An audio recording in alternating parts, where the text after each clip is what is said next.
আসসালামু আলাইকুম। আশা করি আপনারা সবাই ভালো আছেন। আজকের ভিডিওর আমার আলোচনার বিষয় হচ্ছে আপনারা বর্তমানে কিভাবে ভিসা নেবেন, যাদের ভিসার প্রয়োজন, ভিসার দরকার তারা। তো প্রথমতই বলে রাখি, যাদের অ্যাপয়েন্টমেন্ট ডেট ছিল, মেডিকেল ভিসার ডেট চলে গেছে, ভিসা আবেদনপত্র জমা দিতে পারেননি, তারা কিভাবে বর্তমানে ভিসা আবেদন করে ভিসা নিবেন, ইন্ডিয়ান ভিসা নিবেন।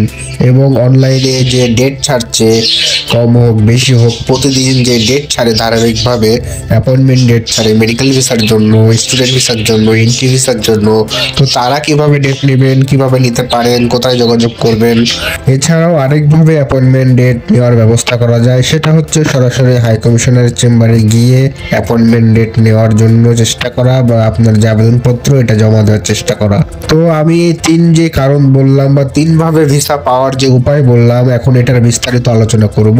তো প্রথমতই বলে রাখি যে যাদের অ্যাপয়েন্টমেন্ট ডেট চলে গিয়েছে, অ্যাপয়েন্টমেন্ট ডেট ছিল কিন্তু জমা দিতে পারেননি, 5 আগস্টের পরে জমার ডেট ছিল, তো যার কারণে অনেকে জমা দিতে পারেননি। অনেকের হয়তো বা আবেদনপত্র নিয়েছিল কিন্তু ফাঁকা পাসপোর্ট ফিরিয়ে দিয়েছে। তো আপনারা সবাই যেটা করবেন, যাদের অ্যাপয়েন্টমেন্ট ডেট ছিল চলে গিয়েছে, তারা পুনরায় সরাসরি আপনার আবেদনপত্রটা নিয়ে হাই কমিশনের অফিসে যেয়ে যোগাযোগ করবেন। যাদের অ্যাপয়েন্টমেন্ট ডেট চলে গিয়েছিল তাদের মধ্যে অনেকে কিন্তু এসএমএস পেয়েছে। এসএমএস পাওয়া সাপেক্ষে অনেকে কিন্তু আইভ্যাক্স সেন্টারে এসে তাদের আবেদনপত্রগুলো জমা দিয়েছে। কিন্তু যাদের আবেদনপত্রের অ্যাপয়েন্টমেন্ট ডেটের কোনো এসএমএস এখনো পায়নি, কবে জমা দেবে নির্দিষ্ট করে তা জানেও না, কিন্তু জরুরি দরকার কিংবা দরকার নাই, কিছুদিন থামতে পারবেন। তো আপনাদের যাদের আপাতত জরুরি দরকার, তারা একটা ভিসা আবেদনপত্র যেভাবে সাজানো লাগে, ভিসা ফর্ম, এনআইডি, বিদ্যুৎ বিল, ব্যাংকের স্টেটমেন্ট, মেডিকেল কাগজ, ভ্যালিড অ্যাপয়েন্টমেন্টের কপি, এই সব কিছু দিয়ে আপনি এক জায়গায় করবেন, করে সরাসরি হাই কমিশনার অফিসে চলে যাবেন এবং একটি দরখাস্ত লিখে নিয়ে যাবেন কেন আপনার জরুরি দরকার বা কি কারণে জরুরি দরকার, নিয়ে গিয়ে আপনি হাই কমিশন অফিসে গিয়ে আপনার আবেদনপত্রটি জমা দেবেন। এরপরে যারা অ্যাপয়েন্টমেন্ট ডেট অনলাইনে নতুন করে নেওয়ার চেষ্টা করছেন কিন্তু পাচ্ছেন না, প্রতিনিয়ত চেষ্টা করছেন অনলাইন থেকে অ্যাপয়েন্টমেন্ট ডেট নেওয়ার জন্য কিন্তু পাচ্ছেন না, কারণ অনলাইনে যখন অ্যাপয়েন্টমেন্ট ডেট ছাড়ছে, অনলাইন সার্ভারটা পুরাই ডাউন থাকছে, সেখানে কেউ ঢুকতে পারছে না। তো অনেকে 3,000, 4,000, কেউ 10,000, কেউ 15,000, কেউ 20,000 টাকা পর্যন্ত একটা অ্যাপয়েন্টমেন্ট ডেট নেওয়ার জন্য খরচ করছে। সর্বশেষ যে ইনফরমেশন আছে, 10,000 টাকা না 12,000 টাকা দেওয়া গেলে নাকি অ্যাপয়েন্টমেন্ট ডেট পাওয়া যাচ্ছে। এবং এই অ্যাপয়েন্টমেন্ট ডেটটা শুধু অ্যাপয়েন্টমেন্ট ডেট নেওয়ার জন্য এত টাকা খরচ হচ্ছে, এটা কিন্তু ভিসা পাওয়ার জন্য না। আপনি কারো কাছ থেকে, কোনো এজেন্টের কাছ থেকে হোক বা কোনো লোকের কাছ থেকে হোক, একটি অ্যাপয়েন্টমেন্ট ডেট কিনছেন বা তাকে টাকা দিচ্ছেন 10,000 টাকা যে আমার জন্য একটি অ্যাপয়েন্টমেন্ট ডেট আপনি বুক করুন। তো অ্যাপয়েন্টমেন্ট ডেট বুক করার মানে এই না যে আপনি ভিসা পেয়ে যাবেন। অ্যাপয়েন্টমেন্ট ডেট বেশি টাকা দিয়ে নেওয়ার পরে আপনাকে অবশ্যই প্রপারলি ফাইল ঠিকভাবে সাজিয়ে আইভ্যাক্স সেন্টারে গিয়ে জমা করাতে হবে।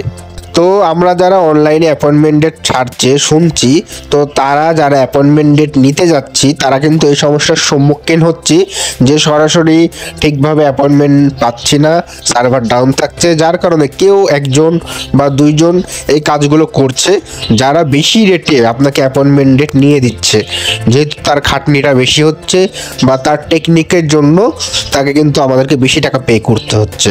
এরপরে আসি আমাদের যাদের নতুন আবেদন, ক্যান্সার পেশেন্ট বা সার্জারি পেশেন্ট বা গুরুতর কার্ডিওলজি পেশেন্ট, বহু দিন ধরে অনলাইনে চেষ্টা করার পরও অ্যাপয়েন্টমেন্ট ডেট পাচ্ছি না, তারা সরাসরি আবেদনপত্রগুলো নিয়ে, মেডিকেলের কাগজপাতিগুলো, অ্যাপয়েন্টমেন্টগুলো নিয়ে সরাসরি ভারতীয় হাই কমিশনারের অফিসে চলে যাব এবং সেখানে গিয়ে কোনো একটা ব্যবস্থা বা সমাধান পাওয়ার চেষ্টা করব। ওই যে শুরুতেই বললাম, যাদের অ্যাপয়েন্টমেন্ট ডেট চলে গিয়েছে তারাও সরাসরি হাই কমিশনের অফিসে যাবেন। নতুন করে যারা অ্যাপয়েন্টমেন্ট ডেট চাচ্ছেন, অনলাইন থেকে পাচ্ছেন না কিন্তু দ্রুত ভারতে যাওয়া দরকার, তারাও কিন্তু সেম কাজ করবেন, সরাসরি ভারতীয় হাই কমিশনারের অফিসে চলে যাবেন। সেখানে গিয়ে কারোর সাথে কথা বলার চেষ্টা করবেন, কোনো স্টাফের সাথে কথা বলার চেষ্টা করবেন, আর একটা দরখাস্ত আবেদন করে নিয়ে যাবেন।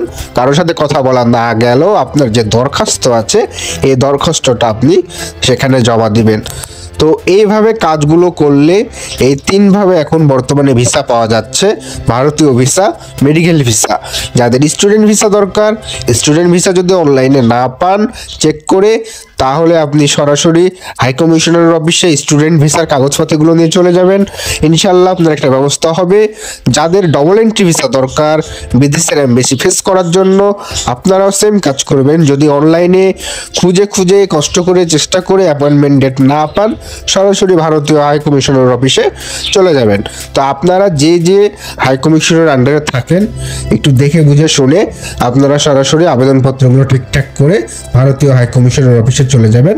আমার পূর্বের ভিডিওতে দেওয়া আছে যে আপনি দরখাস্ত কিভাবে লিখবেন বা কিভাবে করবেন। তো বর্তমানে এরকম করে অনেকেই কিন্তু ভিসা পাচ্ছে, ভিসা আবেদন জমা দেওয়ার জন্য নতুন করে ডেট পাচ্ছে। এছাড়াও বেশি টাকা খরচ করে হোক বা টাকা খরচ করে না করেও হোক, অনেকে কিন্তু অনলাইনে অ্যাপয়েন্টমেন্ট ডেট পেয়ে আইভ্যাক সেন্টারগুলোতে তাদের ভিসা আবেদনপত্র জমা দিচ্ছে। তো আমি যে এই 3 উপায় বললাম, এই 3 উপায় ফলো করলে এবং আরও বিস্তারিত যদি জানতে চান আমাকে কমেন্ট বক্সে জানাবেন। এই 3 উপায় ফলো করে আপনারা সরাসরি বর্তমান সময়ে ভিসা আবেদন জমা দিতে পারবেন আইভ্যাক সেন্টারগুলোতে। এবং বর্তমান বলেন, আগামীতে বলেন, টুরিস্ট ভিসা কিন্তু টোটালি বন্ধ আছে। কবে খুলবে, কবে থেকে চালু হতে পারে এরকম কোনো দিক নির্দেশনা নাই। আপাতত দুই দেশের যে পরিস্থিতি, টুরিস্ট ভিসা বন্ধ আছে, বন্ধ থাকবে। যখন খোলা হবে তখন কিন্তু আপনারা এমনিতেই জানতে পারবেন। তো ধন্যবাদ সবাইকে সম্পূর্ণ ভিডিওটি দেখার জন্য। সবাই ভালো থাকবেন, সুস্থ থাকবেন। আসসালামু আলাইকুম।